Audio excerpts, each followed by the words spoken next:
welcome to another Clutch Burners podcast.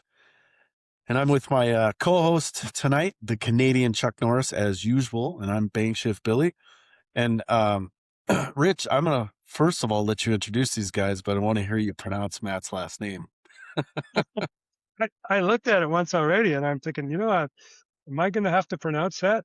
So I did try to pronounce it once. So anyways, yeah, Pat, well, actually, I don't even know if I'll get Pat's name right. Norcia? Norcia. Yep. Okay, and Matt didn't put his last name on there, so I'm free in the woods. Oh, No? all right, I'll do it. Well, I wasn't sure it was going to fit was the problem, guys. So, okay, so Pat Norcia and Matt Giagrande. That was pretty good. Giagrande. That first N usually gets left out. Giagrande. All right, from Ram Clutches, and I'm super excited to have you guys on. I know Rich and I have a lot of selfish questions to ask. Yeah, we both also have stacks of clutches, and some of them have Ram's name on them, and so yeah, we both have supported the cause quite a bit, and you guys have definitely. In fact, the clutch that's in my car now is a clutch that it's a Defiant. I actually sent you a couple pictures there, Pat, for conversation pieces at some point during the show. Yeah. So it's quite possible that Rich and I have paid your mortgage at least once. That's good to know. Yeah. We're here to help. We're here to help. Yeah. Well, maybe just give us an introduction. You guys both. Tell us what you do at Ram Clutches and go for it. Like I'm excited to hear all this. So. You want to go first, Pat? Sure, I'll go first. Okay, I am the operations manager of Ram Clutches. My family has owned and operated the business continuously since 1971 in some form or fashion. Does that mean you're the boss? Does that mean you're the boss? Sort of. Okay. I don't really want to be the boss. Sometimes you kind of just have to fulfill that role. I guess no one else really wants to do it. But actually, this company was born inside of my father's and grandfather's automotive parts rebuilding business in Canton, Ohio, and then we separated that in 1983 and brought it down here and started our current company in December of 1986, which my brother and I own and have operated continuously since then. And I kind of oversee everything from staffing to order recruitment to just pretty much anything in the building, machining, shipping. I just have my hand in a little bit of everything. And then I get to work with a lot of race teams and do tech support as well, which is probably the funnest part. I love reading race pack data and Holly data and things like that and helping people perfect their combinations. And then Matt is our business development director, and he's been with us since 2019. And he can tell you a little bit more about his role, but he's been an integral part of what we do. We've been friends since the mid-1990s when he called to order a two-disc clutch for a pro stock car he was running at the time in the Northeast Pro Shootout when he lived up north. So he can tell you a little bit about what he does now. Yeah, guys. Well, I'm Matt Giagrande, like Pat said, Director of Business Development. And while I have that title, I like to think that all of us there do really whatever it takes. We're really a small group of folks that really enjoy what they do. It's not our job, it's our lifestyle. And I've been a car guy since I came out of the womb. I think I had a Hot Wheels car in my hand when I popped out back in '64. So I'm really dating myself there. It's all about the car. Like Pat said, we've been friends for over 30 years. Little did I know, you build so many relationships in the automotive aftermarket and in what you do. And lo and behold, I'm now an employee. But I don't feel like an employee. I feel like one of the brothers, like Pat said, him and his brother Mike run the company now. And they've really embraced me as part of the team. And I do work remotely, so that's a little bit of a challenge. So but we talk multiple times a day. And like I said, we do anything it takes. So I currently run a Mountain Motor Pro Stock car in the IHRA sanctioning body. We're actually getting ready to leave Thursday to go up to Virginia for our second race of the year. And we're looking forward to that. Again, it's still what I love to do. It's not what I do, it's who I am. So it sounds like you guys are kind of the same way. You're car guys through and through. So we have a lot in common. That's awesome. Yeah, that's impressive.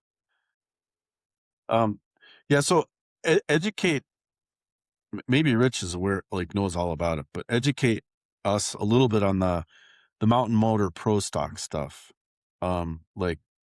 Just talk about the motor, all of it, because I'm not that familiar. Well, Pat can talk a lot about this too, because like he said, he's been involved with a lot of teams. I'm just, before I went to go work at the facility. I was just another, I was a customer, but the one thing about Ram, I can say, and Pat will agree with me, we don't have customers. We have family. We have really close friends, and they become part of the Ram family. And we want everybody to do well with our stuff. So Pat's worked, with some of the most high profile teams over the course of the last, 30, 40 years. And don't let him kid you. He's pretty modest. I don't know anybody who's any better at deciphering the data from the race pack when it comes to looking at clutch slip, figuring out gear ratios in the transmission, the rear end, and kind of putting it all together as a package.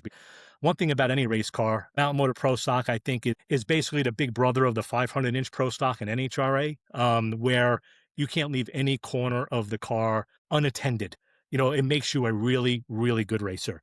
And while we like to think we know our way around the bell housing and the driveline area, there's so many other areas of the car that every time you go and run one of these cars, you learn something.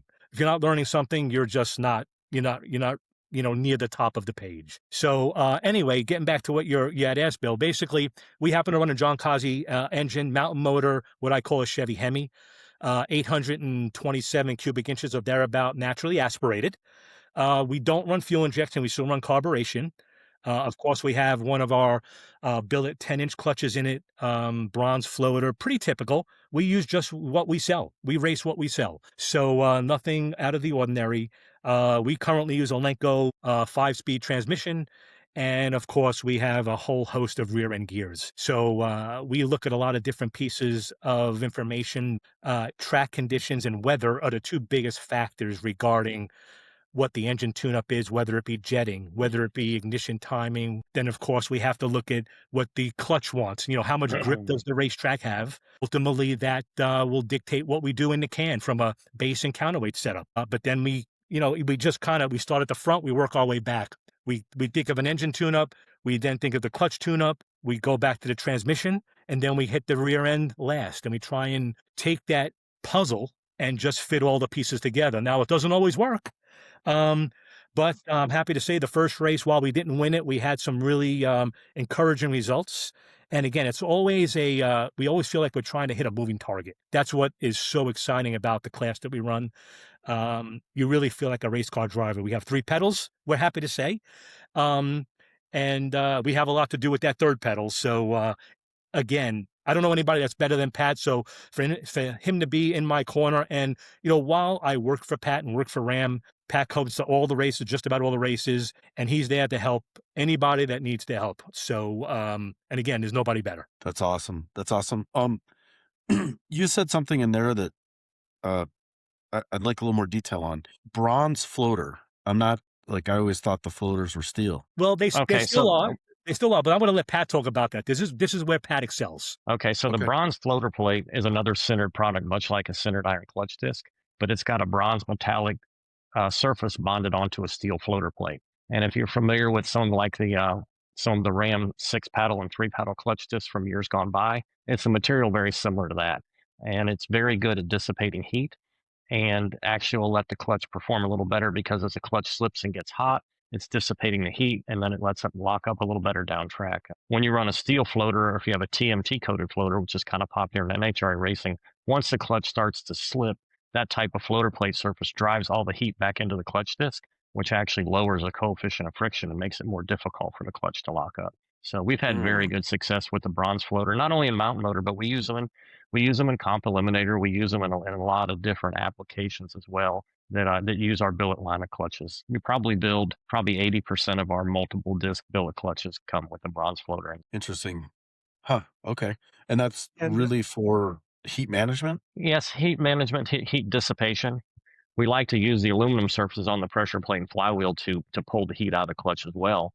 And so those work pretty good. A lot of times people ask us about doing a titanium flywheel or titanium pressure ring or cover, which is a very strong material to use. However, it's not a very good heat sink. And so what happens is you have a lot of heat that's generated again that gets driven back into the friction material. And the less heat we're driving into the friction material, the more holding power the clutch is going to have down track, or the more likely it's not going to give up. And, you guys are in the drag and drive market, so you're probably pretty used to the clutch giving up down track just through overpowering it.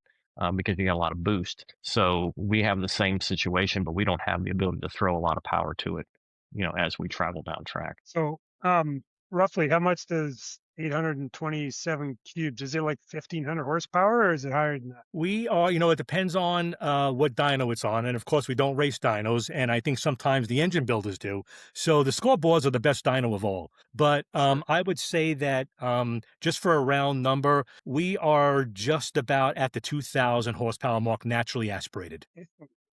That's Wow. impressive. And what kind of RPM does that thing see? Well, now you're tapping into some of those secrets, Bill. But anyway, Oh, well, you know what? how about a window? No, we can talk. We can talk about it. It wasn't that long ago where these engines wouldn't even see 8,000. 8,000 was kind of the enemy. And depending on the engine builder, everybody has a little different recipe and a little different combination regarding their rod and crankshaft and piston combination and so on. But we have seen as much as 8,500 RPM in these big stroke engines, which is I'll tell you what, there's nothing like a mountain motor engine of any sorts. Even some of the nitrous cars, obviously they're much bigger than ours and they have multiple nitrous systems and different power adders. But there is something about one of those Chevy Hemis that is definitely different to the tone, just the sound it makes. It's music to our ears. Yeah. I've never heard one of them in person. I need to hear that at some point.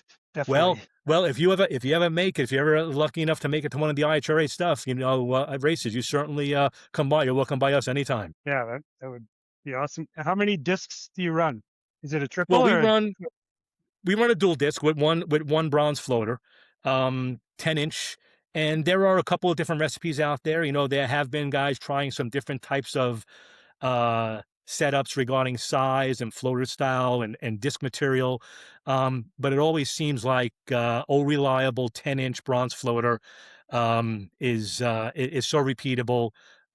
We have so much information regarding it. We have logbooks of information over the years that just always allow us to go out there and run really consistent, really fast with that 10-inch unit. And one of the tricky things about IHRA is we only have 2 qualifying sessions. So you really have to show up to the event prepared and have a good database you're working from. And we have a lot of information on the 10-inch. So getting a good starting point and coming out of the trailer ready to go is a whole lot easier when you have a lot of information. Yeah, that makes sense. Yeah, data is king, right? Well, we also, and like the last race, we had 22 or 23 cars trying to qualify for the 16 spots. And we might have as many as 27 this week in Virginia. So again, you want to get down the track that first session, but again, you can't just lay up because there's too many good cars out there. And the Lenco's air shifted? The Lenco is air shifted. You have a couple of different methods of using it. We have kind of like a long shifter, which basically is almost like a vertigate. Where you just push and pull it and it's pneumatically operated. Some guys choose to have buttons per unit. Obviously, back in the day, you could always look at the Lenkos, look in the car and see all, one lever per gear, of course, which is still, I think, one of the coolest things you can see in the car. Some of the Lenco, I think the ST1200s still use that method. You see in a lot of Pro Street type cars and hot rods, but, unfortunately, the rod type stuff is gone the way of technology. Yeah.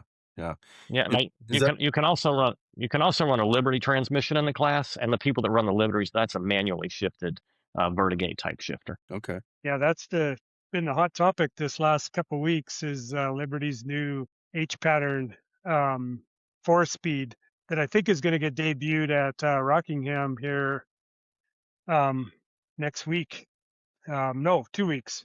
For streetcar bragging rights, I think there'll be one. John Rogers, I think, will have one for sure, and Al Ranky might have one too. But it's going to be very interesting for the H pattern guys to have another option that is as strong as the Liberty will be. So it's going to be fun to watch. Yeah, and I think one of the big advantages of that, as I understand, is the almost limitless combinations of gear ratios, right, Rich? Yeah, and 2 countershafts, a main shaft and 2 countershafts. Pretty much, like I think the ones that you're describing, Pat, are basically they're the same, right? It's 2 countershafts. So this is going to just be a 4-speed version of that. That's an H pattern. That's going to raise some eyebrows, and that countless ratios you mentioned on is something really is going to let people tap into managing the power a whole lot better, because that's kind of a limiting factor right now in the T56 transmission. Is a lot of people have like a 266 low and you don't have many options. So if they have a countless available ratios, you're going to see a huge performance improvement. You're going to be able to turn the power on so much sooner. Yeah. And I know they've got the billet cases. It seems like they've modded everything in them, but like you said, the gear ratio is one of the limiting factors. I mean, they take fifth and sixth out of it to save weight, but there are some options. Like we had Joel Granis on, and he works with who was that gear manufacturer that he uses? Atlas, yeah.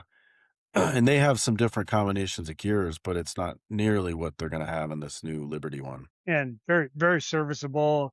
Everything like the Pro Stock transmission. It will be interesting to see how much faster these cars can go. I mean, Coleman's been 649 with a T56 and a brick of a truck. Yeah, that's crazy. I'm sure sometime we'll get to the fives. Even then, you watch some of these other cars, Snot Rocket and stuff with automatics in it, and fives are a big leap. So it's gonna be fun to watch. Yeah, it's a lot. It's going to be fun to watch. I don't think you're going to see a big improvement with the transmission right out of the gate, but I think over time you're just going to see that combination show some tremendous potential down the road, because of all the changes that can be done once the guys learn what to do with it and make the necessary adjustments. Yeah. So Matt, how fast is the Mountain Motor Pro Stock cars? So in the 8th mile, we've actually had a couple of cars unofficially, and then one officially break into the threes. Indy Lynn Butner went 399. I think, Pat, what was it, a year and a half ago or thereabouts up in Virginia. But typically the bump actually for 16 cars 2 weeks ago was a 410. The number one qualifier was a 402. So I'm going to say that, again, this weekend with the way the weather expectations are, we're probably going to see low 4.0s at close to 180 miles an hour in the 8th mile, which is what we run at the IHRA. And if we did bring them over to the quarter mile like we did years ago, and even last year at the NHRA, these cars will have actually dipped into the 16s. 17, I think, is the record at 227 miles an hour, naturally aspirated. Wow. Wow. What's the weight limit? How much do they have to weigh? 2,400 pounds, whether you run a Lenko or a Liberty. So 2,400 pounds, obviously, after the run with the driver across the scales. So it's definitely is a lot of stuff going on there, whether it's 4 seconds flat in the 8th mile or 6.25 seconds. You're traveling a football field plus the end zones, like, in less than a second. It's at 220 miles an hour. So things happen pretty quickly. So you've probably heard the saying before from a couple of people, but it's kind of like controlled chaos. There's a lot of stuff going on in there.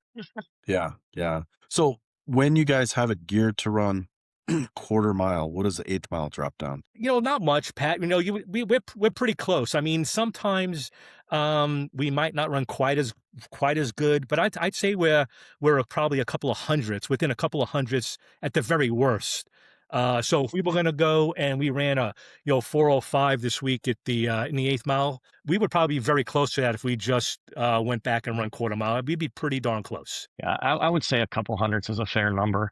We've kind of bounced back and forth between quarter mile and 8th mile racing really for about the last 15 years. And this is the first year we've really been locked in on 8th mile racing. So I think you're going to see a little bit more discrepancy start to pop up as people continue to kind of massage that 8th mile combination and push the envelope a little harder, whether it's the engine performance or it's just the gearing in the car. Yeah. It seems like, the first 8th mile event that I did was when I came up to do Miles of Mayhem with Rich in Canada. And at first I was like, this 8th mile stuff is lame. Like, this is going to suck. And I tell you what, you have to have it figured out to make it work in the 8th mile, but it's also so much easier on parts. Like, I burned like half as much fuel, and it's just so much easier on stuff just doing 8th mile, and it's still a ton of fun. Like, yeah, it was good. Well, Bill, that's kind of funny you say about the 8th mile being kind of lame, because you can tell from my southern drawl that I'm a North Carolina native. But I moved down to North Carolina in '98, so I've been here for 28 years now. And my home track was Englishtown. I pretty much grew up, at Englishtown. So kind of obviously a great place to grow up and say was your home track. But when I came down here, I immediately got hired by a drag team. I came down, I was a mechanic by trade. So I came down here for work, and I immediately got hired by a fellow who ran Pro Modified. And it was all 8 Mile stuff here in the Carolinas. Pat and we can tell you stories from now until the cows come home about all the old Quick 8 Saturday night races. Boy, a lot of good times with Shannon Jenkins, Ricky Smith, Tommy Mooney, Ronnie Hood. I mean, all the heroes of Pro Modified. But when I first came and went to my first 8 Mile race, like you, I said, boy, this is going to be lame. However, contrary to popular belief, racing is a lifestyle down here. Coming from New York, you were always kind of the hoodlum, the trouble kid, because you had the fast car, the loud car. Down here, if you weren't into cars, you were the outcast because it's a way of life. And when I went to the first race with this fella at Farmington Dragway here in just outside of Winston-Salem, North Carolina, they were 5 deep at the fence. They were at the back of the trailer wanting shirts, handouts, autographs. I mean, it was amazing. And it didn't take me long to fall in love with 8 Mile. And ultimately, I got another car when I moved down here. And like you said, Bill, when you race the 8 Mile and you're the one paying the bills, it definitely is easier on the wallet. There's no doubt about it. Whether it be fuel, whether it be valve springs, there's a lot of things that thank you for running half the distance. Yeah, exactly. Yeah, these 8 Mile events are crazy down here. When I moved down here in the 80s, and I remember going to Orangeburg Drag Strip, which is kind of, at the time, it was very, very backwoods. It's been rebuilt since that time, but I remember watching the first few cars go down the track, and I'm like, this is ridiculous. Like, they shut off, like they just got going. It just seemed very odd, but you quickly fall in love with it. You learn a whole new series of numbers. At that time, the big number to break was 5 seconds. If you had a Quick 8 car that could run in the 4s, you were a pretty tough customer to deal with. And of course, that doesn't sound that fast today because they go 360s. But on these tracks they were running on, I mean, they were just like running in a parking lot. And if you ever go watch any old videos on YouTube and stuff, you can kind of just look at the track, and the track prep was so primitive. It's amazing we could go as fast as we could. And a lot of them barely get stopped too. I mean, we had one parachute and not a lot of real estate down there. But as Matt said, these events in the Carolinas, like on a Friday and Saturday night, they just had a cult following. I mean, it's just people traveled from track to track to track to see, like a Ronnie Hood or an Ed Hoover or a Scotty Cannon. I mean, it was never ending. We'd race pretty much at least once, if not twice a weekend, from March to into early December. It was just crazy. That's awesome. Yeah.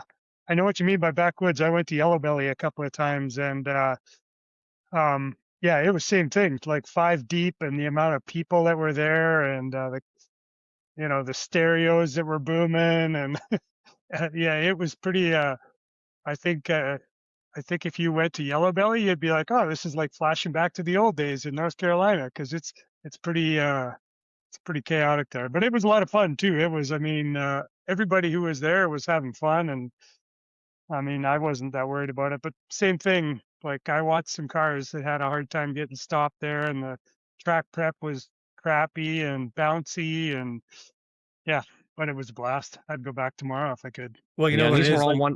Go ahead, Matt. I was going to say, as long as it's the same for everybody, Rich, right? As long as the conditions, whether the track has grip, doesn't have grip, whatever, as long as everybody has to try and race down the same surface, that's what kind of separates the men from the boys or the girls, right? Yep, for sure. Definitely. Huh. So, you guys are clutch guys, so let's talk some more about that.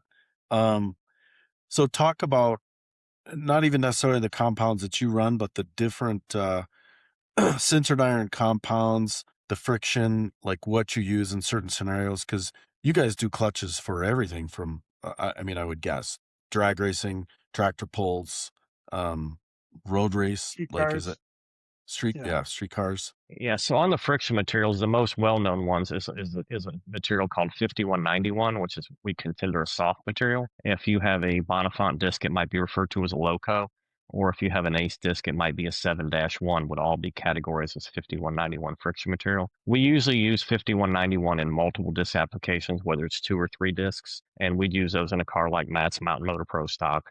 We used to use those in Pro Modified a lot, and we would use those in tractor pulling. The other material that everyone's probably most familiar with in your audience is 5135, which if you're using a Bonifant disc would be referred to as a Hyco, or in an ace disc, it would be considered a 4-1.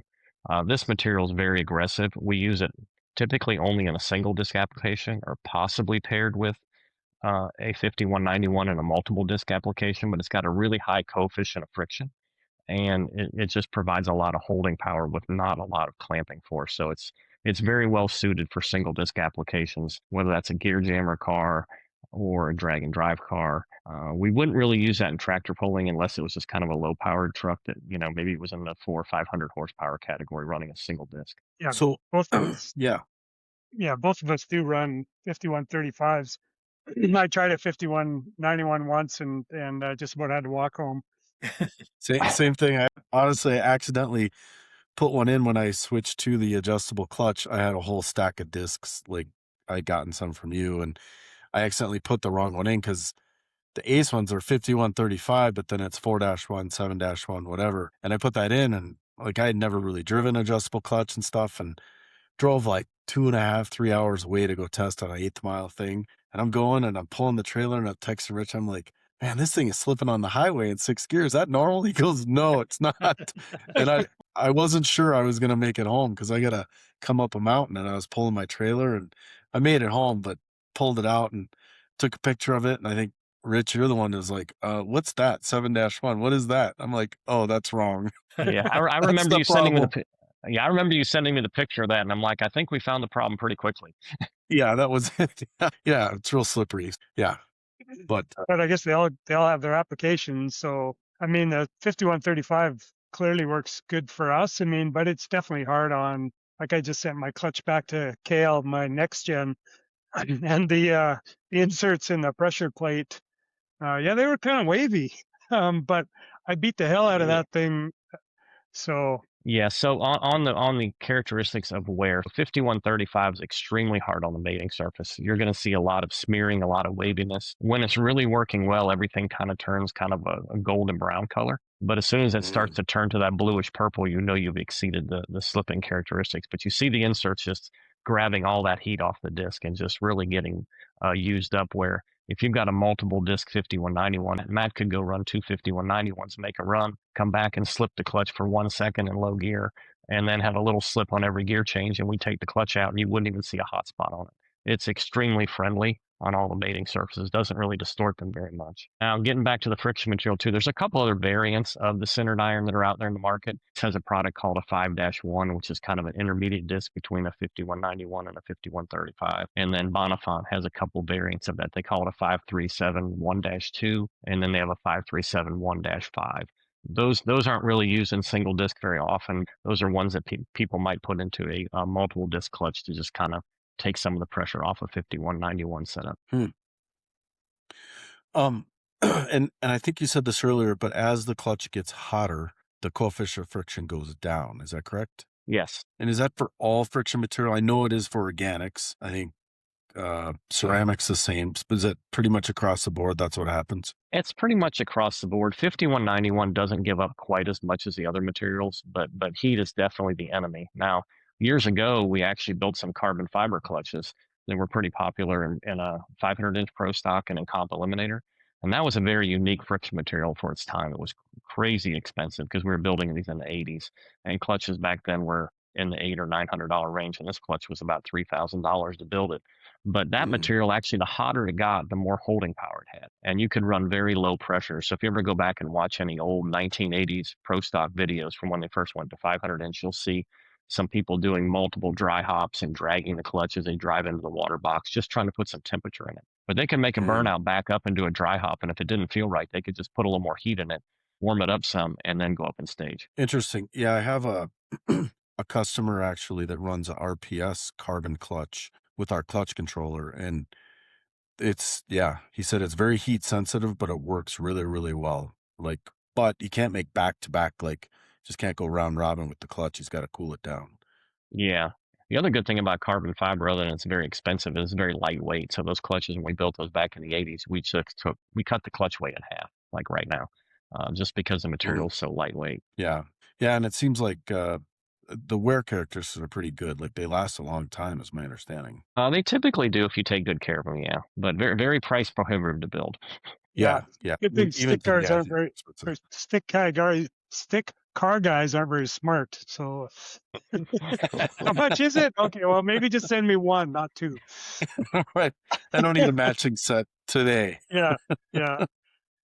Maybe we could back up a bit, because one of our more popular that's my Oh, cat in the Rich. background. You can hear it, can you? Jesus. She wants some Every time. airtime, doesn't she? Oh, Yeah, yeah. I'm gonna have to go let him in. she waited.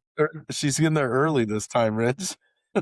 One of our most popular podcasts was when we talked about, like, how do you get into stick racing? So, when you move from a diaphragm, and let's say somebody's got an 800 horsepower, 3,500 pound car, and they call you up, Pat, what would you recommend? Like your red hat, stamped steel type for somebody who wants to do like a drag and drive, but wants to be able to slip the clutch? Yeah, so the Red Hat is a really good starting point, but we get these drag and drive guys, and you got to be really careful, because he says he's got 800 horsepower, but the first thing we ask him is, what are you going to have next year or the year after that? Is it going to stay at 800? And every now and then they say it is, but they're really kind of lying, because 800 quickly becomes 1400. So if this is a starting point, we may move them over to like a Defiant unit or a low pro unit that's a billet clutch. But if they're pretty much locked in that it's going to be a naturally aspirated like 800 horsepower car, this turning 7,500 RPM or so, we would probably go to a Red Hat first, and then we would step up to like a Defiant or a low pro. But you got to be careful, because the power levels on these cars over the last few years, it's just escalated very, very quickly. I don't know what you're talking about. Look at Rich's levers. Right, yeah, exactly. So the Defiant clutch, I know that's is that a collaboration with Black Magic, or talk about the birth of that clutch and that style? I guess maybe just even talk about the different types of slipper clutches, how they've progressed over the years, and then yeah. So the Defiant clutch is a collaboration with Cale Aronson at Black Magic, and he came to us. We were making some flywheels for him. He was doing some next gens, like Rich has with next gen unit, and he wanted to do a complete unit. And we kind of kicked the tires on it, going around and around, and really came up with the idea that the Red Hat unit was so popular, we needed to make a stronger Red Hat. And so that's really what we set out to do. And the weakness in the Red Hat is the pressure ring drives off the cover. And oftentimes you have an H pattern guy that has an accident. He goes first, second, first. And if you do that in a Red Hat, you're probably going to wipe the drive lug out and knock the clutch apart. So we wanted to get away from the drive lug against the cover. So we went and did a stand driven unit. So the pressure ring on the Defiant unit drives straight off of the stand below it. So that was the first thing we wanted to accomplish right there. And then the next thing we wanted to do is we wanted to get segmented heat shields on it to dissipate the heat better, so the aluminum could expand and contract at a different rate than the steel. And then the third big thing we wanted to do is we wanted to get levers optimized for that Defiant unit. When you get a Red Hat unit or a soft lock unit, that's basically based on an 11-inch Ford long style is what the cover assembly is. And the pressure ring might be cut down to 10.5 or 10 with that lever pivot point set up for the 11-inch ring. So what we did on the Defiant 10 and 11 and even on the 8 is we purposely designed a lever just for that unit and then located it more towards the center of the pressure ring to optimize the clamping for it. The Defiant 8, I don't know if you've seen it or not, that's probably the coolest of the Defiant series clutches. In fact, John Rogers runs that in his car. You mentioned him earlier. And that unit right there, just the way we were able to take that lever and shorten it up, but not make it real hard to push in and still keep a decent spring pressure. And it really made for a really pretty cool unit. So it's a dual 8, is it? Yeah, he has a dual 8. So yeah, I haven't seen those actually. Yeah, so there's theory would tell me that a dual 8 has more friction service than a single 10 or a single 11. So it potentially can hold more power. Is that right? It does, but you have to keep in mind that size is your friend in the clutch. So the bigger the diameter of the clutch, the easier it is to clamp it. And so as you get smaller, that window of adjustment gets smaller and smaller. Of course, you gain, if you're running a naturally aspirated car and you move that center weight into the center line of crankshaft, the motor's going to accelerate a lot better. Now, in most drag and drive cars, you've got a boosted application, so you don't really need to do that because you've got so much available power. It's really not, you have a little bit to throw away. But in an NA car, if you're running comp eliminator or 500-inch pro stock, you don't have any, you can't spare any horsepower. Yeah, and I guess that other piece is quite important is your RPM range you're going to spin the motor too, right? Yes, exactly. Quite affected these clutches. Yeah. And again, that guy you were talking about starting out with 800 horsepower, if he's going to turn that thing, 9,500 or 10,000, we're probably going to want to go to a billet clutch too, just because you're stretching that steel cover out and putting a lot of strain on it. But if it's a guy that's only going to turn 6,500, 7,500 RPM, then the redhead is a very good fit. Yeah. Okay. Yeah, I know that there's some drag and drive guys that have very good success with that one too. But I also know lots have stepped up to the Defiant, and have mentioned they've bought them from Ram or they buy them from Kale, whatever. I bought both mine from Kale, but I sent you pictures of the modified finger because I switched from a next gen to a Defiant. Both are 11-inch, and Kale mentioned about 20% more weight, but my Pontiac doesn't spin very high. Like I shift typically like 6,800, $7,000. Mm-hmm. And I was really fighting with the amount of weight. Like I had 220 grams of weight trying to get that thing to lock up, and I was still seemed like I'd make 2 passes and would have to add weight, and then I got creative myself and added a couple extra holes on the finger. And so I sent you that picture because eventually I know Kale was talking about it, but I thought I would chat with you guys about, potentially making a different finger for it that has, especially for a car like mine where it's kind of lower RPM, but the car is, 4,050 pounds. And it makes a ton of torque. And yeah, it makes 1,500 foot-pounds of torque because it's a 525 cubic inch Pontiac with 20 pounds of boost. So, yeah, your lever modification is ideal for what you're doing because you kind of have everything working against you. You're very heavy and you got low RPM, and then you got a lot of power. So you have all these things that you're trying to overcome. So you're not generating a plate load as somebody that turns at 8,500. So by doing that, you're able to catch the holding power up by adding that ear up above the lever. So that's definitely something we could machine like that. So would you call that the Guido lever then in your catalog? Yeah, there you go. It might be the Canadian Chuck. It might be the Canadian Chuck Norris lever. Nice. Yeah, that'd be good. CCN. Yeah, I was struggling, but I tell you what, that mod, I went from like 220 grams of total weight down to like 140 is where I'm at now, I think. So it was a huge change and much more consistent for me. So it's kind of equivalent to my next gen now, where I know the amount of weight and I'm not struggling with it driving through in third and fourth. So it's good to know. I'm So going to send you some pictures. When you made that mod, did you put the 220 grams in that upper hole right away, or did you already back it off right to start from get-go? No, I backed it off to about 120 actually originally. Okay. And actually 120 for the same power level was working, but then, like normal, I went up in power. That's the same power level for long. Now you know why you didn't stick to 800 horsepower. What are you saying? Yeah. Now you know why we're careful with the drag and drive guys. Yeah. Yeah. Yeah.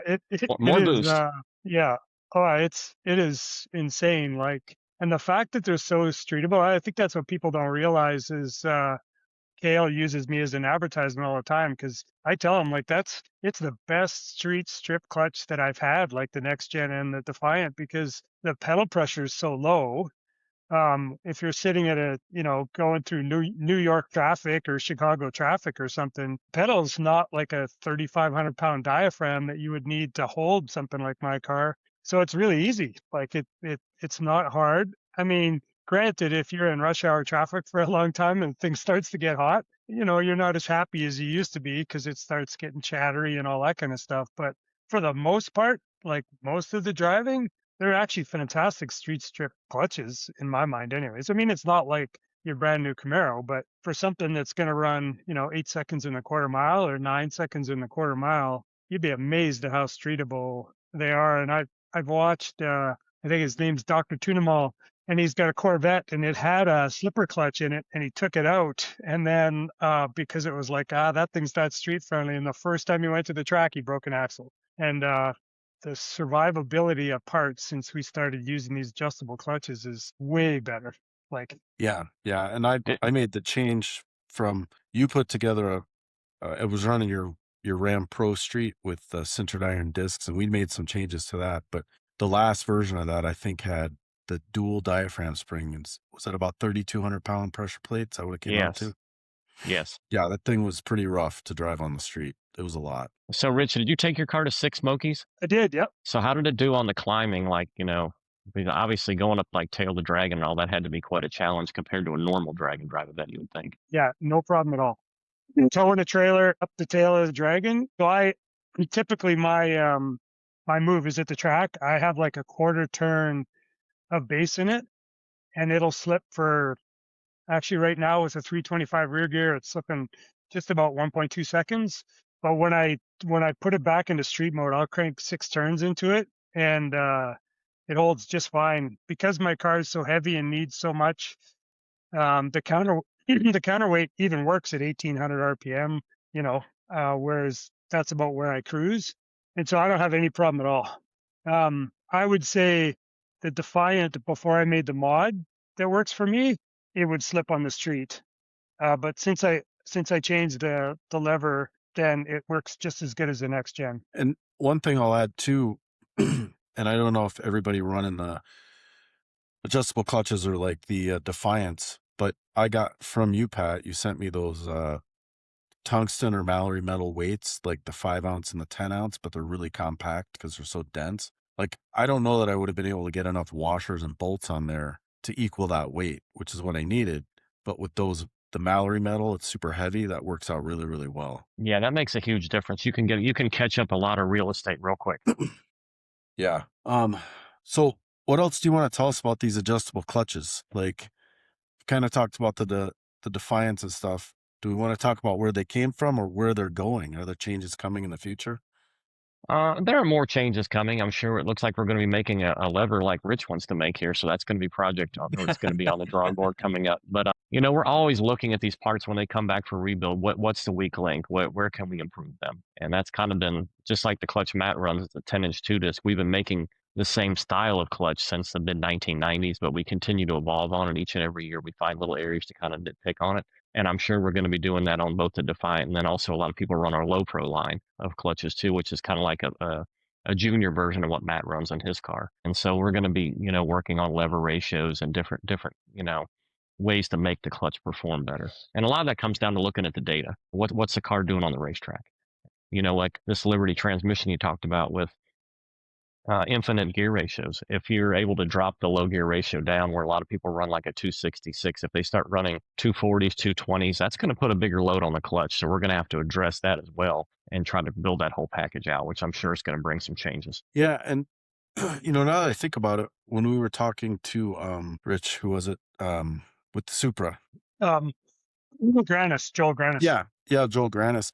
So his clutch is like a 2-stage. He's got levers for high gear, but then he has levers for the low, but he uses a pneumatic solenoid similar to my clutch controller to kind of hold it in one and then let the other ones act later when he releases it. Are you familiar with that setup? Yeah, so he's got a lockup setup in there. Yeah, so it's got Yeah. a set of primary levers, and then he's got a set of lockup levers. And we've done a lot of units like that in the past. They got kind of popular in Pro Mod before clutches kind of got phased out there, of running a lockup with the air cylinder and then having a stop on the cross shaft. And you also see a lot of those in the sport compact racing. A lot of the Mazdas and Toyotas in sport compact that run like at World Cup and all run a multiple stage clutch, which that clutch is really just kind of like the same technology that came along with like Kenny Bernstein when he went 300 miles an hour and first put a data recorder on his dragster. They quickly figured out that the clutch was slipping down track. And I believe it was Dale Armstrong built a set of lockup levers and a lockup cannon. It was just basically an air cylinder that held those lockup levers down until they got enough ground speed that they could turn them on. And that's where they were able to go 300 miles an hour back in the 80s. Interesting. Huh. Your Low Pro clutch, it has adjustable stands on it, does it? That's correct. It's got the adjustable titanium stand where the Defiant unit. Yeah. I posted a video recently of my adjustable stand. Okay, really what it was a GM starter shims that were about 30 thou. And so I put them under and just pulled them out. That actually worked really well, especially in a Dragon drive where I didn't want to have to pull a transmission and everything apart to get it out. But it was a pretty good little mod. Eventually one of these style, well, it's hard to say. I mean, that's a lot of work if you had to adjust, I think it's 12 stands in the Defiant, is it? Or is Yeah, it'd be 12 stands in a Defiant. And the tricky part would be you'd have to still take the transmission out to really adjust that cleanly. With the 12 stands, you're going to get a little bit of reading off of one stand to the other. So to get some sort of height gauge in there to measure, I think with your shim, you were just kind of like a little bit guessing at what the wear was. You didn't have a way to actually measure that, did you? And then you would pull that out. So to really reset that ring height, you need access through the bell housing. And typically, like with a standard depth bell housing, you can't do that very easily. Yeah, I think Pat Miker, he's got a Lenko in his. It's a big block Chevy with a F3 Pro Charger on it, but I think he sends his clutch back to you. But yeah, I've watched him adjust his stands through the bell housing and stuff there. It's a pretty good way to go. I mean, honestly, it only took me like 20 minutes to pull all my shims out, and I don't have a hydraulic clutch in mine. I have a mechanical. So I can tell by where the pedal's sitting, when I've wore the disc enough that it's time to get under there. And it usually reset, like the last time I did it, it reset it enough that it was good. It's not a perfect method. Like, I'm not bracket racing to the 10th degree. I wouldn't recommend it for that. But if you're on a big event like I am and you need to reset it quick, it's good. It worked good. Yeah. No, that's a pretty efficient way to do it. And the ring height on that Defiant type unit, the next gen, it's important, but it's not tremendously critical. If you're off 5 thousandths or so, it's fine. It's not going to make a huge difference. But like you said, you noticed that the pedal adjustment had changed. So you knew the levers had come back some. So I have a question about the Defiant now that I have you on here. So I know, it's set up and it has stamped in the cover the height you should be reading. I think is it 975? Is that what it is? 1725. Yeah, that's the one. But that's with a 370 disc, right? Well, it doesn't matter what the disc thickness is. Like you would just adjust the shims. Say you had a 280 disc in there, you would versus a 380 disc, you would just have 100 thousandths less shim in there. That height it always gets reset. So if the disc is brand new, 380, it's set at 1725. You wear the disc to 360. Now the ring height's moved to 1745. So you'd pull 20 thousandths of shim out. So even because I run the 330 disc, I would still shim it to that same number. Yeah, you always shim back to that number. Okay, so here's my question. I know in the instructions it talks about that number, but it also talks about the finger height is like 600 to 700 thousandths from the cover. And it seems like when and maybe I'm doing it wrong, but when I shim it to that 1725 number, the finger height is not right for what I need. So I've just been adjusting it to the finger height to get between that 6 and 7. Like, is it one or the other, or does it matter? Like, what's the difference? As long as you're doing it the same way every time. But typically when it's 1725, the finger height should be about 650 below the cover if you lay a straight edge across the top of the cover. And then as that unit wears, say you go from 1725 to 1745, the lever's no longer, say, 650 below the cover. It's only 580. And then when you pull the shim out, it pulls the lever back down. So the lever's just kind of getting stood up as that ring height wears. Okay. Yeah, and last year was my first year with a adjustable clutch of any kind, so it was all a lot, just a lot of brand new stuff. So, Bill, the one thing that Pat said that's most important is you do it the same every time, right? You've obviously got a recipe. You got a recipe that works. So that ring height and lever number is relative one to the other. So if you're setting it to a particular lever number, the ring height is what it is. If it works for you, then as long as you do it the same every time, that's what matters. Okay, fair enough. Let's hope I took good notes. Good logbook, good notes. That's right. Yeah, maybe like good luck right now. But Bill, when are you getting your car out this year? Mine's ready to go right now. The first event that I'm able to go to, because I know Rich was gonna tell me there's a spot for streetcar bragging rights. I just can't get away right now for that because it's it's like 2 weeks for me to go. Well, not 2 weeks, but it's a lot of driving to get there and back, and I don't have a truck and trailer either. But I think June is the first, but we're going to go test in April. April 18th is coming up. We're going to go test. So that's where I'm at. So Pat, are you guys getting lots of requests for different, like I know I've upgraded my T56s to 29 spine hubs and input shaft. So are you guys getting much requests for changes in? Yeah, that's come down the pipeline very quickly. So we've had probably in the last 2 years, just an explosion of the 29 spline stuff. Which is great because the 26 really just not really strong enough for what we're doing right now. Just out of curiosity, is that New Liberty, is it 29 spline or is it going to be an inch and 3/8 10? Do you know? The one that I saw was inch and 3/8 10. Yeah. Okay. All right. But I think they have lots of options available for it. Yeah, that inch and 3/8 10 is kind of the standard for most, like Liberty clutchless or Lenco transmissions. But the 29 kind of came over from NASCAR racing, and it works very well too. Okay. Is one stronger than the other? Like if you were to pick? I would probably pick the inch and 3/8 10 just because you've got a bigger tooth engagement. Okay. And ultimately, that's probably going to win out. The 29, when we get to point of, like in the 26s, you see the spline strip. Is basically what happens. And I think eventually you would get to the point to the 29, you'd have the same thing because you've got a finer tooth. Where on the inch and 3/8, you've got a deeper tooth engagement. Okay. Okay.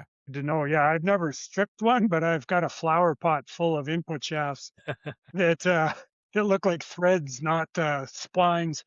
Yeah, that's pretty common. Yeah, same here. Yeah, I mean, so yeah, my next event is Streetcar Bragging Rights, and so I leave like a week today. It's 2,500 miles. My car is, I think, with the back seat out and stuff now, it'll probably be right around 4,000 pounds. Car's been 828 at 174 miles an hour. So I'm working on the 60 foot. Currently, the clutch slips at about, like I said, about 1.2 seconds. Can you talk a little bit about that when you look at a data log? Is there rules of thumb or things that you look at in people's data log, like how long the clutch is slipping before it locks up? Yeah, so in a car like yours, you're actually right in the sweet spot. Typically, a car like that will look at time and low gear, which ideally it's going to be around 1.7 or 1.8. And then the clutch slip time to get it moving is going to be about 1.2 to 1.25. It'll go if it slips a little bit longer, but you start getting down in that 1 second range, and then it wants to start taking the tire off. And really, that's just giving your car a chance to kind of get some ground speed, gather itself up, let the clutch come in and go. And I think that's where the big part of the power management comes in. It's clutch tuning, but it's also power management in conjunction with that. And that would be the timing pull that you do that you introduced me to when I switched to this clutch and radials. So, well, yeah, I'll tell you about a happy accident, if you will. So currently the way my car launches is I usually leave it right around 4,300 RPM. I'm aiming for like 8 pounds of boost on the lead, and usually it's pretty consistent there. But as soon as I dump the clutch and the clutch switch goes off 0.25 of a second later, I pull 12 degrees and then I reintroduce it. The 12-degree pull typically makes my boost overshoot. So then at just about when the clutch is locking up, it's pulling the boost back down, and my RPM kind of dips there, and I almost think it's a happy accident because it's gone some 133 60 foots. I'm going to try to level that out, but I might find out that that's really a happy place too, and it doesn't knock the tire off. Like the only time it knocked the tire off at sick week was when I released the two-step before the clutch was fully engaged, and it took a run at the clutch. Other than that, it's been working really good.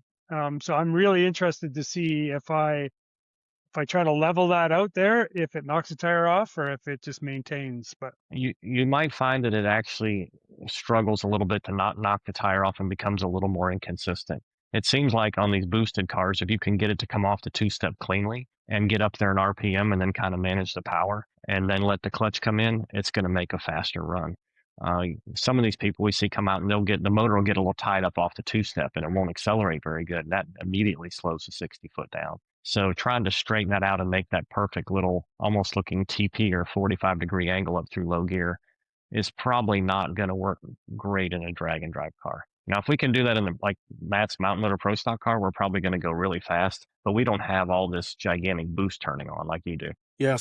So that leads me to a question. So last year I was at same as Rich, just kind of tried to copy his format. And I don't have quite as much motor. It's a 427 with twin turbos, but I was at 4,200, and ideally I want to raise the launch RPM. I'd like to get it up to 5,000, but like, what's the advantage? It seems like you said it helps it maintain RPM and stuff better there. what am I looking at? Because I know I'll have more counterweight happening there, but if it's not knocking the tire off, that's okay, right? If it's not knocking the tire off, so you're going to have more stored energy because you're going to have the mass of the clutch spinning 5,000 versus 4,200. But ideally, you kind of want the car to drive into the clutch. You want it to just, the motor to accelerate, the car to accelerate, and the clutch to come in as gently as you can as you get up there. Now, raising it to 5,000 is going to strike the tire harder initially, so you'll probably see that in your data. And if the track is good enough to handle it, and the clutch comes in smoothly still, you're definitely going to get a better 60 foot because you're going to stand the G meter up higher. But that's just kind of a delicate line. If you made a run in the middle of the day at 4,200, the track was 120 degrees, and then you came back up for a night session, it was 85, and you wanted to bump it up 200 or 300 RPM, it'd probably handle it no problem. Something we run into guys, is that some of our customers have a difficult or a challenging time differentiating vehicle speed with ground speed. Or wheel speed with vehicle speed, because it's easy to generate wheel speed. The key is to get the vehicle moving, because that's what generates elapsed time. So it kind of goes back to everything we've been talking about, power management. A lot of people don't have the ability to actually capture vehicle speed. So we have to figure out a way to understand that, which you look at G meter, you look at a lot of other data points, and you try and decipher.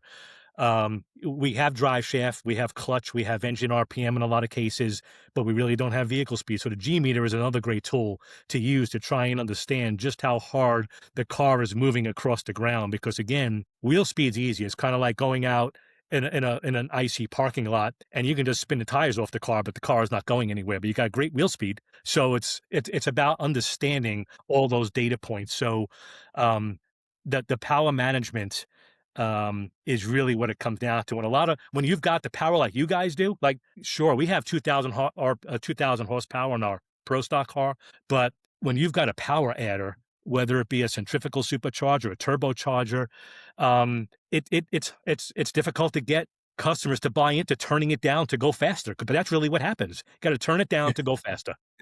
Yeah. I was just going to ask something that you had said there. It'll come back to me. Go ahead.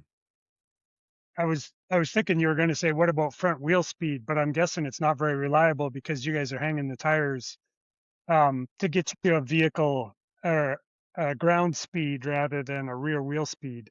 Like front wheel sensors probably don't do you guys any good because your front wheels are probably in the ground or off the ground. Well, you're right. We have a lot of great information. Now, whether we know what to do with that or not is another story. But we do have 4-corner travel sensors on the struts and the shocks. And again, that's another area where you could have all the best tools in a toolbox, but if you don't know how to use them, what good are they?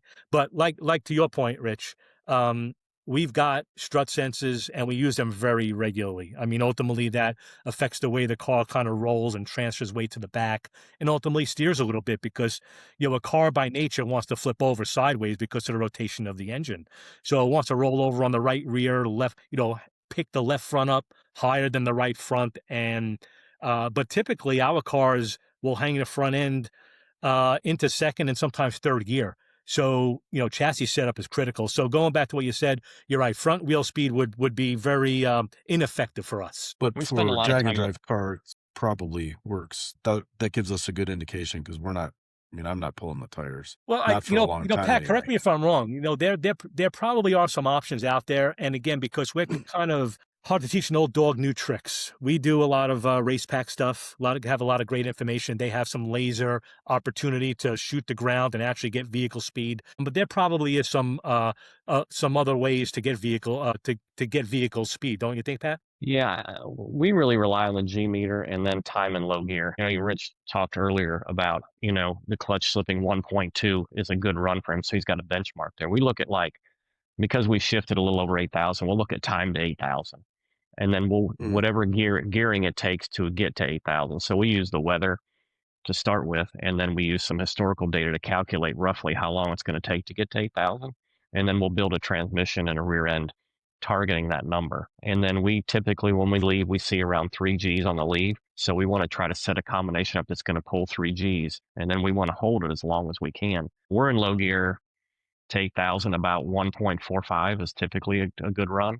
We could shorten that time up, but what probably is going to happen is we're not going to be able to sustain the G meter as high as long. And the higher and longer you can sustain that G meter, the faster that 60-foot time, the faster that 330 is going to be. So that information really applies to you as well, because if you're looking at your data and you're looking like Rich knows it's 1.2 to slip, if it's 1.7 to the shift or 1.8 to the shift, that he can optimize that. But say he goes to run at altitude and it's 5,000 feet. All of a sudden that combination changes a lot because his horsepower's cut back. So now that 1.7 or 8 low gear might be 2.2 seconds. And that 4,300 doesn't work so good anymore because he doesn't have the power. Are we going to change the rear end gear? Are we going to run a different transmission ratio? What can we put more power to it to get to that point sooner? So there's a lot of tools in the toolbox and just learning how to use those. But that G meter is kind of a hidden gem in the computer that a lot of people just kind of glance over a lot of times and don't pay attention to it. So, Bill, you can see you said something before, Bill, about I hope you kept good records. You can clearly see that Pat and I are kind of data geeks. We pour over the data on our race pack stuff for hours. We've built kind of cool spreadsheets. We're only racing cars in a straight line, and we have spreadsheets to tell us this, that, and the other thing. And I feel like sometimes we get analysis or paralysis by analysis. So there's a case where having all these kind of cool tools and data points is great, but you have to kind of, you ultimately pick out a handful of things that work for you. And it's not the same for everybody in some cases. But G meter is pretty consistent no matter what type of vehicle you're racing. But other things, I think, that your particular combination really dictate there could very well be 3, 4, 5 pieces of key critical information that are specific, like to you, Rich, or you, Bill, that really kind of get you narrowed down to really tweak your particular combination. Yeah, Matt, and I would agree that G meter, I've had one in my car for a while, and that's a key piece that I look at. And I know Rich just added one, so he's going to be exploring that data now. But the G meter is huge. Like, you can see so much in the G meter, and then when you correlate that to other data like wheel speed and everything else, it's super important. Like, and honestly, like, I just added shock travel sensors as well, and you could see, like, when a shock tops out and you break traction, you could see it right in the G meter. I mean, it all correlates. It all goes together. Yeah, all the information is there. Geeks, all the information is there. You just have to kind of understand how it all kind of blends together. Exactly. And really the secret to that is just accumulating a lot of it over time and just continuing to revisit it and look at it. You might learn something on one run, but when you have 100 runs in the bank, if you go out there and you normally pull 2.5 Gs when you leave and you can sustain it, above 2 for 1 second, that could be your baseline for a good run. But if you go to the track and all of a sudden you're only pulling 2.2 and only able to sustain it over 2 for 3/4 of a second, that's why you're going slower. Yeah. No, you're right. You're right. It's kind of funny. My progression of data logging kind of went like this: GoPro watching an O2 meter to the next biggest one, honestly, was when I got TPS and realized that I'm a really shitty driver and realized that I was like not going full throttle, like, even because, back in the diaphragm days, I'd shift and I'd let off the gas and then I wouldn't go full gas again. So if I was to tell somebody new, I'd be like, I don't care if you have a carburetor or if you have fuel injection, get a TPS, hook it up to your carburetor and feed it into a computer and watch and make sure you're actually going full throttle, because I was good to a certain point, but as soon as I think I went to turbochargers, the car is pulling so hard that it feels like I'm full throttle, but I wasn't. And then I would say the next progression for me really was once I got shock data, that really helped me figure out why I was knocking the tires off, like the front topping out too early. And like you described, Pat, it's amazing what good companies like Ram or Viking will do if you send them the data. Like, I sent them the data for my shock sensors. Well, they're Cadillac ride height sensors, but whatever. They measure what the shocks are doing. And, instantly he's like, yeah, we need to revalve those front shocks for you.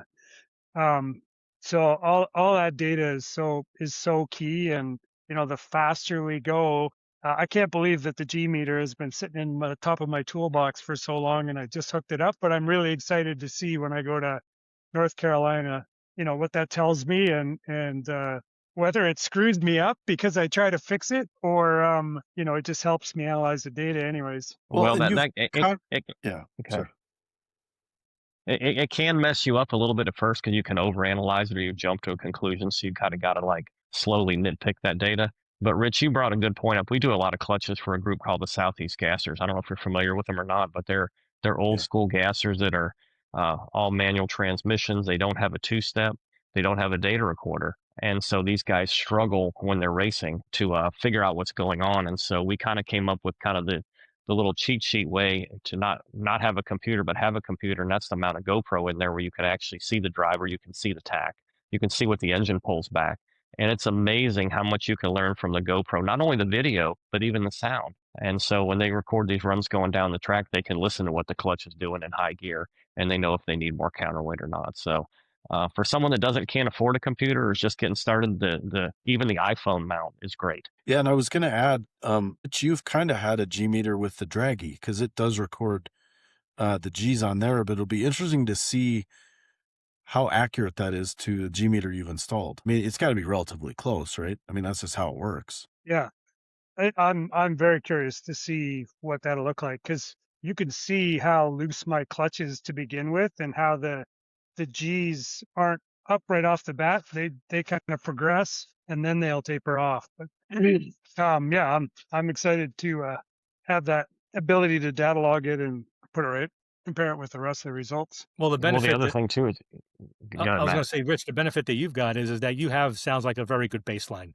right? So that's really what matters. If you've got a good baseline and you know what you do well, you kind of, instead of, you have to marry the G meter information to what you do well. I think a good way to go about it is don't look at the G meter and think you know what the G meter is supposed to look like. Make a good run and then see what the G meter looks like, and then you'll be able to just continue to build that database you've got. Mm-hmm. Yeah, the other thing is you have a boosted combination, so you can really control the power and manipulate that G meter. If you see an area that the G meter dips and you've cut the power, you said you're taking like 12 degrees out of like a quarter second. You see the G meter dip right there, you might try 10 degrees. So you've got a lot of little knobs you can turn on there to really enhance the performance. Yeah, data is definitely key. Another thing that I thought we should touch on too is, so I just sent my next gen back to Kale, but it was funny because I put a new disc in it before I went to sick week, and I dynoed the car on a chassis dyno, and then I drove it to sick week. And when I got there, it was like I got to pull the shims out. But clearly, it was because in my opinion, anyways, the pressure plate was wavy enough that it literally wore itself into the disc. But is there when should people send their setup back to you guys for a freshen up, like a Defiant? Is it if you wear out 2 discs, if you wear out 1 disc? Bill and I'll tell you that we'll throw a brand new disc in a used combination, sometimes because it's the turnaround time. And maybe that's another good question for you to speak to too, Pat. Yes. So the optimum would be to send it and get it resurfaced every time you put a new disc in it. But if the unit has not been abused too badly, I would say to do every 2 discs. But if you take it out and the clutch is really blue, it's really distorted, it's really warped, it needs to be rebuilt before putting a new disc in it. But if everything's got a kind of a nice brownish black smeared pattern, put another disc in there and keep on going. So, Rich, that means every time for you and I. That's what it means. That's why I have 2 of these clutches, but I hate to leave without having a backup in the trailer. Well, we have pretty good turnarounds most of the time. We're a little backed up right now, but we typically, and also when someone's trying to make a deadline, as long as it's not completely impossible, we typically can get that person to the racetrack.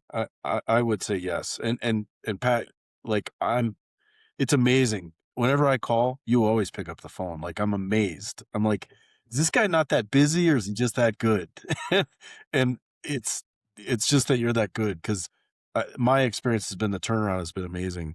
I haven't sent the Defiant in, but when I was doing diaphragms, and even with the mods, like, you would send them back right away, and we did some pretty good modifications on those too, and they were always quick to come back. So, well, we've been pretty lucky. We got a good group of people at the shop, and everybody works pretty hard and stays in their lane. So hopefully we can continue to provide service like that in the future.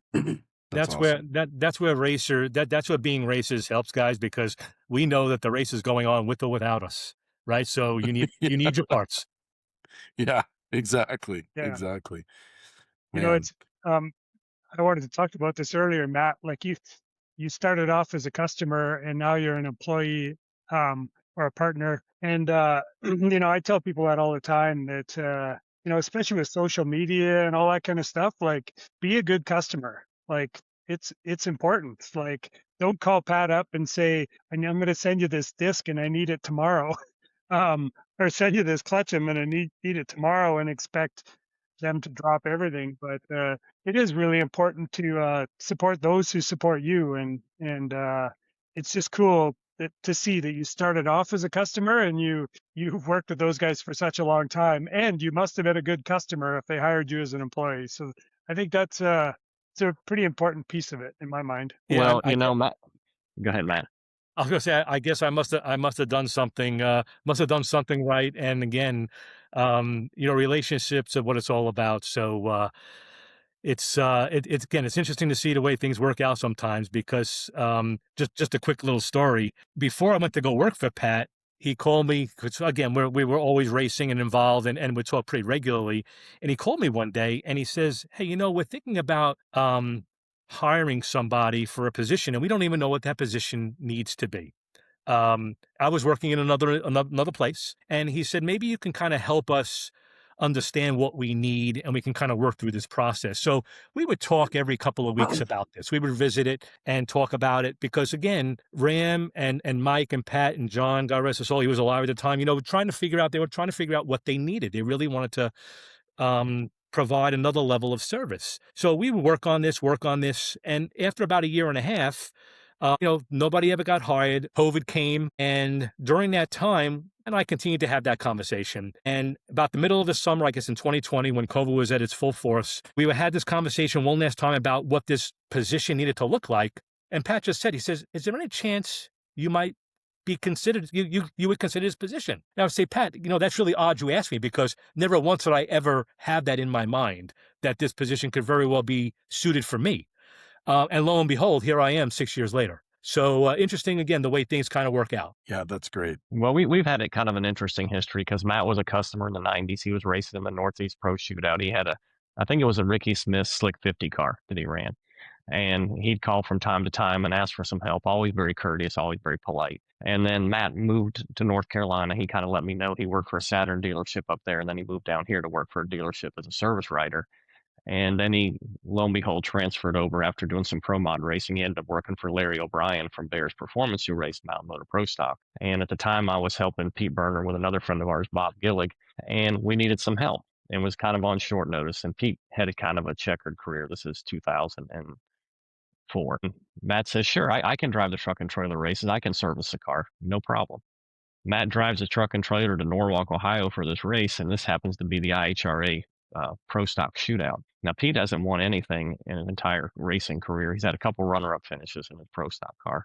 We go to the shootout race, and we win the Sunoco Shootout. I think it paid $20,000 the first race out of the gate with Matt. When I called him to ask him if he wanted to have this job, he's like, are you kidding me? Like, you guys have all top shelf equipment, great people. Like, I'm pinching myself over here. Lo and behold, a month later, we go to Budds Creek, Maryland, and it's the next IHR event, and Pete picks up his first national event win there. So we've had a pretty good history of working together over the years, and it's really kind of come full circle here to where now he works with us every day. It sounds like you're a good luck charm, Matt, dude. Are you coming to Rockingham? Well, you know, like I said, it's not far away. That's going to be an off weekend. We've got a lot of things going on, but I have thought about coming down, because we've got quite a few customers down there. So if I do make it down there, I'll make sure I come look you up. You definitely better. Yep, that'd be awesome. Now, is that qualifying just Friday and then race Saturday, or what's the schedule like there? No, it's like, I think it might be vendor set up on Tuesday, and I think there's a test day Wednesday, and then Thursday, it might even be Wednesday night. Thursday, we get 2 qualifying. Friday, we get a qualifying, and then we start racing Saturday. And Okay. And Nate does it pretty cool. It's blind qualifying, so no for the stick cars anyways. So nobody knows where you're at, and then he's splitting it up. I think there's 70 cars that are showing up, 40 get in. The top 8 are the Outlaw. I can't remember what the dollar value is, but it's pretty decent for a stick group. And then the next 16 and the following 16.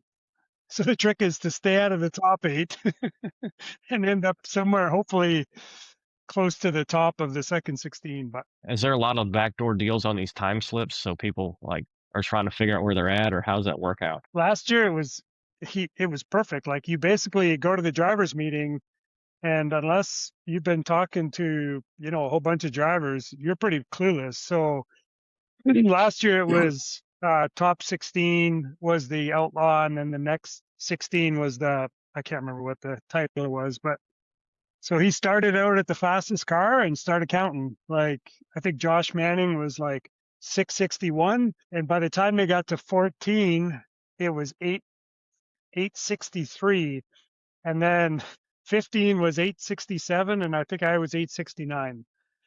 So I was like, actually, I think I was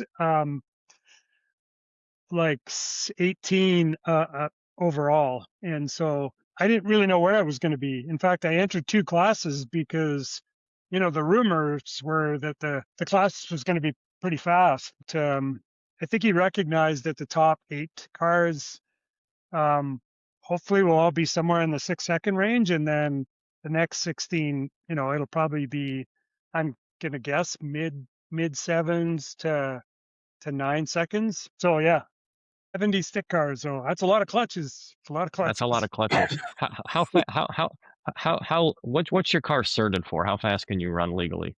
Well, at an NHRA certified event, 850. Okay. They don't care at this event. Oh, they don't? Okay. So my dream is drive down there, I run a 799 and drive home and still be in one piece. I'd be a pretty happy camper for a 4,000-pound car. You can drive 5,000 miles. Yeah. That sounds like a pretty good goal. Yeah, It's pretty awesome. Like I said, it's been like when I went to Sick Week this last time. My normal MO is I'll use a bunch of seafoam in the car and the last like 3 or 4 tanks of fuel to try to get rid of some of the carbon that's built up from, the long drive at, 1800 RPM. And so I did that. I threw in, I think it was the last 2 tanks. And then, then I'll usually make the first pass at low boost, but I tried to put in an 850 tune and it went 837 at 170 miles an hour. And a piece of carbon went backwards into one of the injectors and hung an ejector open. Thankfully, it didn't hurt anything, but just does speak to, maybe the first pass should be slow, but I don't think I'm going to do it this time either. So I might put a tank or some seafoam in every tank of gas just to keep it carbon free on the way down. Well, you got a test day too, so you could make an easy pass on test day. Yeah, I could. I didn't sign up. Yeah, I didn't sign up for the test day though. It was another $250 or something. And I don't know if you've seen You're only gas driving. prices. You're driving 25 or 3,000 miles over here. Yeah. It should be a good event. Nate puts on a fantastic event, so I'm really stoked. I mean, the fact that he attracted 70 stick cars, it's going to be that's quite a show. impressive. Yeah, that's impressive. Yeah. It's going to be awesome. And you said only 40 are going to make it in, so there's going to be 30 guys that are going to be pretty sad. Yep, I would think so. So it's going to be interesting to see how fast the 40 are. Last year, like I said, I think just about everybody got in last year, but there wasn't as many cars. And Yeah. they're all stick cars. So whether 70 actually show up that signed up, Right. And will there be 70 to compete through both qualifying sessions, right? Yeah, There's like gonna be some Josh carnage. Manning, who qualified first, he got knocked out by number 16 in the first round because his car wouldn't start. Something happened, and so number 16 took out number 1 right off the bat. So Wow. and Wow. yeah, it's stick car racing, so anything can happen. It's all H pattern. You can miss a shift. That's kind of what I like about it. So Yeah, that's I awesome. think Josh is showing up prepared this year. I saw he was at testing at Darlington last week, so I think he's going to be ready to go this time. Nice. he is meticulous. Yeah, it's gonna be very interesting. There's a bunch of like that top 8. Like I was doing a little counting, and I'm sure there's at least 8 cars that are showing up that are in the 6s. How deep they're going to go with this new transmission, and people like Josh who basically are studying every little aspect, keeping fantastic notes. It's going to be pretty cool. I mean, the track prep will definitely be key to see if it can hold some of these high power radial cars that are making 2,500 to 3,000 horsepower. Yeah, I think they did some repaving there over the winter too, so it'll be interesting to see how it worked out. Last year the track was very smooth. They did a great job on refinishing it last year, but apparently there were some issues they had to take care of. Concrete issues or asphalt? I think it was a concrete, wasn't it, Matt? Yeah, I think it was some concrete. I think they had some settling, but they did some grinding. They had some pictures. It looked like it. I think Dan and the guys out there, looked like they did a great job. So I'd imagine it'll be all set for the race. Nice. Bill should be there. I don't know what he's thinking, but I know. Well, we've had these guys on here for over an hour and a half. You think we should dive into these questions? Yeah, well, maybe one more question. Pat, how has the clutch world been? Like it seems like all the drag and drive events, stick class is just getting huge. Like it seems like we're getting this rejuvenation of people who want to drive sticks again. Are you feeling that in the industry too? Yeah, we really see that across all the groups we kind of deal with. We work with the Classic Gear Jammers, the Pro Stick Association, even the Mount Motor Pro Stock has more competitors than they've had in quite some time. So there does just seem to be a lot of people that are very much more into the mechanics of their car and not just, I don't want to say that bracket racing is dying, but I think there's just been like you said, a rejuvenation of people wanting to race a car that they actually drive and can control. And tune the car as well, have some human, control with performance, but also some mechanical knowledge when they come back to the trailer and make some tuning decisions. Well, and I think a lot of these guys are tired of carrying a purse around. So, to Pat's point, over the years, I've driven a lot of cars, and before the Pro Mod cars got as fast as they are now, my wife and I had a Pro Mod car. I used to go 380s at 200 miles an hour in the 8th mile, but it was fuel injected, 864 cubic inches, 4 nitrous systems, lockup converter, all the right stuff. This was going back about 7-8 years ago, and while it was exciting, because it's hard to explain just how hard that combination would hunt the finish line. I mean, it was like a freight train. However, getting into the mountain motor car that goes 4.0 is quite a bit slower, but still 4.0s in the 8th mile is pretty quick. I hope I don't make anybody mad, but I probably will. I feel like a race car driver with 3 pedals. Again, you got to swap feet.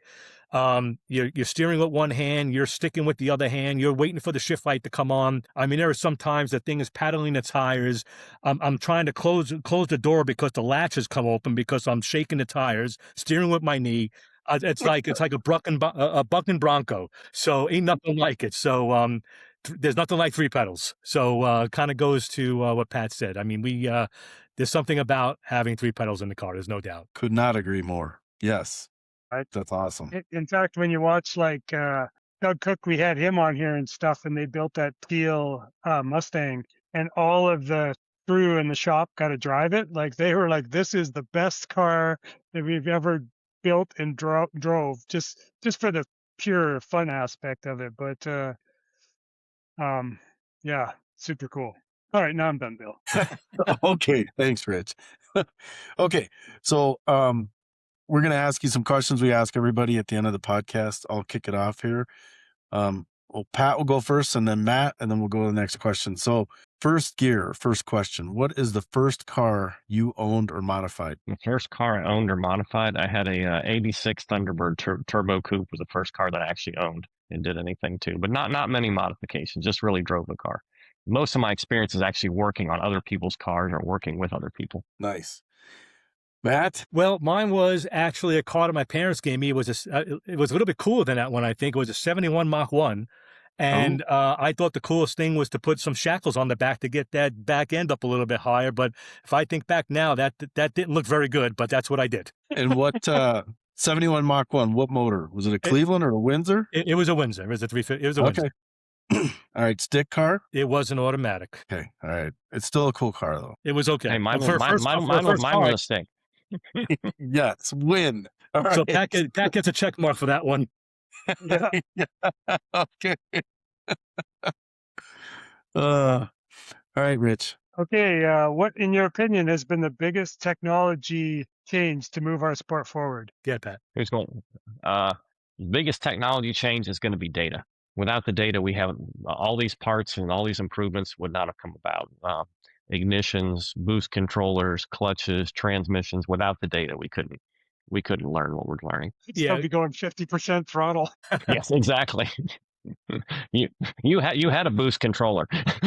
Yeah. That's right. He was just making sure he didn't break out. That's what it was. That's it. That's Yeah. it. But I have to agree. It's the data, understanding it, power management. It's just making use of the tools and understanding them. Nice. All right. Since this is an H pattern, we're gonna palm shift this baby into third gear. So Pat, you're first. If you could spend one day with someone, who would it be and what would you do? I think the most fun person to spend the day with would probably be Warren Johnson, because he just lives and breathes racing every day, and his mind's always at work. Even though he's not been on the track racing, he still goes to work every day. Nice. Well, mine it might be a little cornier. I would love to spend another day with my parents because they're no longer with us. That's my emotional answer, but I think I moved down to the Carolinas because I love two things: racing and golf. So maybe a cooler answer would be, and it's so appropriate that it's Masters Week this week, that I would love to walk the fairways of Augusta National with Arnold Palmer. Ah, nice. Just to preface that, his answer was Tiger Woods a week ago. Well, you may not want to. Yeah, he may not want to ride in the golf cart with him, but he can walk with him. Oh man. I think if I was to do it, it would be John Daly because, yeah, that would be entertaining. Well, then I am definitely the DD there. Yeah. Okay, Pat, I'm going to mix this question up for you because I saw your email. So, what influences you to build all these new products that you're building? So clearly you've got a lot of passion for the stick cars, but you don't drive one. So because I've worked on so many different cars and I'm always in people's pits and pouring through their data and trying to find a better build a better widget or better mousetrap, I think that's really what drives me to want to do this more and more and try to figure out or solve problems. Or oftentimes I'll get a customer that comes to us that might not have the greatest of ideas, or at least I don't think it's a great idea. And they say, hey, I want to run this. And then it becomes kind of a challenge to figure it out. So that's kind of fun too. So I just love the problem solving is really what drives the whole thing. Kind of like that new finger we're about to make, that new level. Yeah. I also kind of like to win too. So that has a lot to do with it too. Once we're out there competing, I want to put our best foot forward. If we're going to lose, I want to make a good run and lose. I don't want to shake and lose. Fair enough. Yeah. Nice. And so, Matt, you can answer this either way. The real question is, what influences you to build your cars? I've always been a junkie. I'm an adrenaline junkie, so I love speed. And going fast is not for everybody, as I think probably both of you guys could attest to. It might look cool from the stands, might think you want to do it, but I've seen quite a few people over the years let their egos get in the way and get behind the wheel of maybe cars they shouldn't. But I am an adrenaline junkie, and I think there's a way to go about it right. So, I started out with a 14.0 street car back, when I had a 70 Nova, one of my early cars. I thought I had something. I probably had about 400 horsepower, which is kind of crazy to think about how that kind of matches up to cars of today. Yeah. But we thought we had something, 14.0 street tires and mufflers. Then you step up to a 1250 car, an 11.0 car. And again, I really love going fast. So I think it's the desire to go fast, but in the same breath, making sure you're just a nose ahead of the guy next to you. Or your buddy, whichever way he is for you. That's guys. exactly right. He's right there. Yeah, this has been a hard pill for me to swallow because for a couple of years I was faster than him, and then he went like 820s, and I'm like, oh boy, I got a lot to make up here. and it's probably gonna drop here in the next week. Yeah, it's really some poor decisions potentially coming up. All right, let's go into the first overdrive, fifth gear.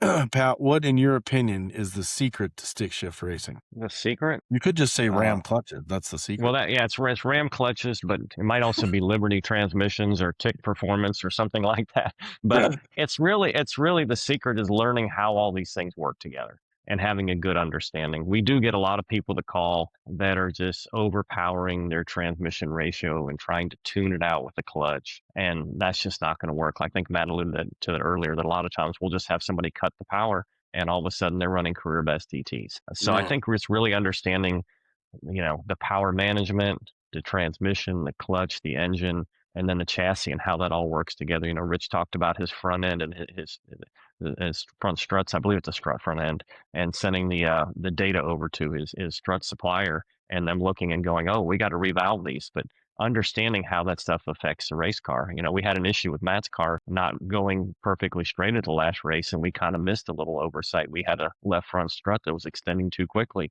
And once we reined that in, we got the car going nice and straight. So I think just really understanding how all those things relate to what the car is doing on the track. Nice. Matt? You know what? I can't really add much to that because a lot of these things, Pat and I talk about all the time, so we share a lot of the same opinion. But I think it is just taking your time, looking at the information.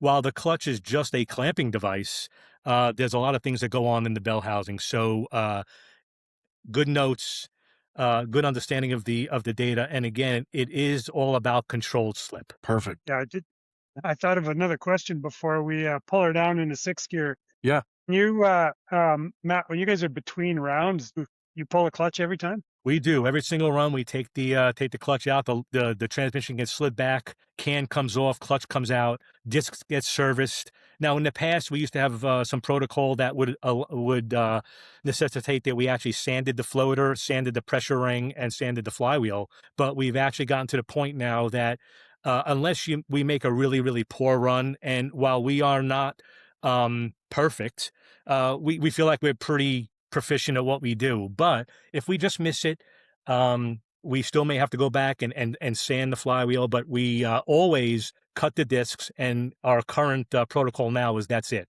We sand the disc, we re-zero it, kind of going back to the conversation we had before with you, Bill, where we always get that starting point exactly the same. And our clutch is a little different number, but the lever location in relationship to the unit is key because that all is about the counterweight application. So while we cut the discs, of course, we're changing the height of that clutch. So our cool adjustable titanium stands allow us to reset that, to the thousandth. And we go back out there and hopefully go make some small little tweaks and just do a little better job every time we go down a track. Now, it doesn't always work out that way, but that's the idea. I like it.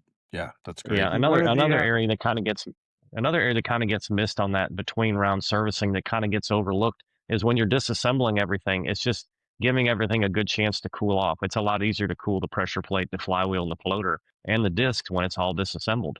I had a customer a couple of years ago that raced a FX car in NHRA, and he really didn't want to service the clutch too much. But once he started to surface it, he said, I'm pulling this out and I'm surfacing this every run. But he says, I think I'm getting more out of just letting the clutch cool off. So that's a big part of it as well. Yeah. It was part of the reason I asked the question is because usually what I'll do after a pass is I'll take a stick and I'll jam it on the pedal and I'll open the clutch up just to try to, because my thought is that at least if it's opened up, it can cool off a little bit better. And I don't always bring any fans to cool it off, but even that seems to make quite a difference just by pushing on the clutch and opening it up. Yeah, if you could add some sort of blower or some mechanism to get in there to your unclamping, that would be great. One of the problems that people run into with 5135 friction materials, a lot of times it'll pick on corners of the friction material where it's bonded on there, and it'll pull away from the disc carrier. So if you can unclamp that between runs and let some air circulate around there, you're going to reduce the incidence of that pulling that material apart tremendously. Yeah, and I use the stick trick that Rich mentioned, but I also use a leaf blower with a fitting on it. It gets and the bell housing has a fairly large opening because I don't use a fork and all that external slave, so it's all open. And I have a infrared temperature gauge that reads the hat temperature, and that thing drops, especially with the aluminum, it drops temperature really fast with that fan on it. Yeah, that's a great way to monitor it right there. Yeah. I'll be bringing my blower to Streetcar Bragging Rights just to just in case that would be helpful. Yeah. The other definitely. thing, Bill, is if you could get in there with your infrared gun and actually shoot the pressure ring, you might even get a better number because it's going to be a little bit warmer than the hat itself. Okay. Yeah. I have a target number that I'd like to see on the hat, when I'm pulling up to the line. Like if it's well over that, I know things aren't going to be right, but I kind of know where I want to target to get up there. So Okay. Again, more good data. Yeah, exactly. They're data nerd. So definitely. I can't remember, Rich, is 5th or 6th your question or mine? It's mine. Okay. I just kept getting distracted. So This is like question 8, actually. yeah. So we're slamming her into the T56 6 gear here. What is your first memory of making a pass in a stick car? I think Pat's going to struggle with this one, but Matt, we know, has an answer. My only passes in a stick car would be driving it from the scales hooked to the golf cart, or possibly making some burnouts at Roy Hill's drag racing school. I did make a few runs at Roy's school. I never got a license, but I did make some runs through 3rd gear, and All right, it's quite a that's cool. thrill, very addictive. I think I figured out I probably couldn't afford this, and it might be a good thing to stay away from and just stay back behind them. Perfect. Yeah, I like this. I wish I'd taken that advice long ago. Yeah, us guys at the car owners, obviously we really hate our money. Pat was a smart guy. He liked his money. Yeah, we hate our money. But to answer your question, mine was I had a 70 Nova. I remember I went to go buy it with my dad. Thank goodness for my dad, because I would have bought a lot of lemons. But we went to go buy a Nova. Guy wouldn't take our offer. My dad said to be patient. Sure enough, the guy called back a couple of days later. We wound up getting this thing. It had a lot of blow by. But anyway, I drove this thing home. It had a M21 vertigate shifter. And I remember we went out there with one car. I drove the new car back. And I no sooner turned the corner away from that house that I just sidestepped the clutch and left rubber. And I was like, I'm not looking back now. So I remember it was pretty exciting. At 70 Nova, M21, 350, huff and smoke all over the place, but I didn't care. That's awesome. Between blow-by and tire smoke, you couldn't tell which. I couldn't tell. That's exactly right. Well, that's awesome. All right. Do you guys have social media and sponsor plugs? We'll put the ramclutches.com on there. What other social media do you have? We have Instagram as well, and we have a YouTube channel. And are they every now and then Ram Clutches Pardon? also? It's Ram Clutches on YouTube. Okay. And it is on Instagram as well. And occasionally we'll show up on TikTok. We have some Pat. TikTok age group people at our company that have put together some funny TikToks. So if you're bored one day, there's a couple good ones on there if you can wade through them. Just getting crazy with it, Pat. Well, of course, we do have Facebook as well. Right. Yes, definitely. Well, I What want to about thank you, you Matt? guys. Yeah. Do you have anything for can we follow your? You know what? I'm sorry to say motor? I don't. As long as I've been racing, I don't. I don't want to say I like my privacy. I just, I'm a very, I don't know how you want to describe me. I don't think I do well if I had a social media page, engaging with so much of the negative aspect of it. I feel like there is a time and place for that, and I do frequent some of the public pages, and I look at things. But to this day, I do not personally have a social media page. I want to say I'm happy to say that, but I get told all the time I had a social media page, maybe I could have got some help from a financial standpoint, but I wouldn't change a thing. All right. Fair enough. That's awesome. If you want to keep up with Matt on social media, check out his wife, Jen. She typically posts a little bit on there. Okay. Perfect. Well, I want to thank you guys for coming on. This is one of the longer ones we've had, and it's been super educational for me personally, but hopefully the people listening, and I think it'll help Rich make a 7-second pass too. Yeah, well, that would be especially fantastic. On Easter weekend. Really appreciate your guys' time. And Matt, Yes, I hope I would love for you to come to Streetcar Bragging Rights and meet you in person. And maybe I'll just stick you in the driver's seat and you can go lay down a 7-second pass for me or something. You go full throttle. Yeah, we need 100%, not 95, not 96, 100. Yeah. Oh, that's awesome.